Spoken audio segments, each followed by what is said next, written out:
Заедничката прослава на Илинден помеѓу Република Македонија и Република Бугарија, која беше договорена од страна на двајцата премиери Зоран Заев и Бојко Борисов, и натаму буди бурни реакции во македонската јавност. Имено заедничкото чествување на Илинден е дамнешна желба на бугарите, на која претходната власт одбиваше да се согласи, поради тоа што значеше губење на посебноста на нашиот најважен датум во историјата. Граѓаните сметаат дека ова е уште еден обид македонската историја да биде прикажана како бугарска и дека не треба да се прифати заедничко чествување на наши македонски празници. Ако го прифаќа државата, то не се во право, моје мислење, затоа што нема што да бара бугарите за Илинден. Се побивали нашата историја со тоа што Илинден го славиме заедно со нив? Тоа е, значи, ако тие прифатат заедно да се слави Илинден, дека тогаш ќе биде она како што бугарите не негира дека сме бугари. Испаѓа така. Значи, јас сум од прилепските села. Дедо ми бил војвода, уште во Турско, од Прилепец. Прилепец има манастир голем, таму треба и таму тогаш да дојдат и бугарите и степале војничината наши, македонците. А не сега тие да ни се мешава онакото. А дедо ми бил во Смилево да го ослободи. Од Смилево, Толе Паша од Крушејца го викнал: Коста, Чепале, земај војската, оружјето да дојде во Марул, од Марул треба дојме во Бонче. Од Крушејца е под Марул долу. Што мислите за ваквата одлука на премиерот? За ова, онако, значи, не е онако. Тој гледа се да испрода изгледа. Тој се игра со живот изгледа.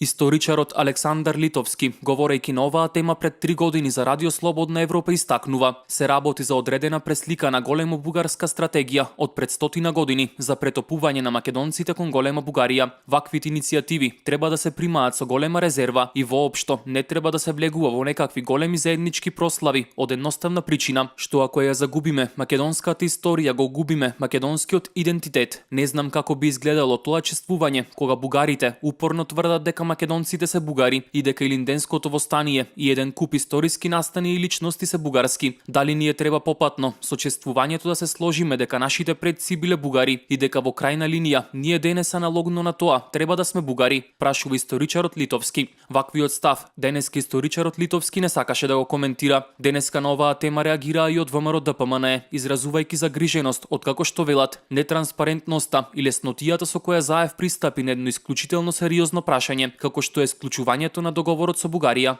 Ова прашање задира во идентитетот и историјата на македонскиот народ.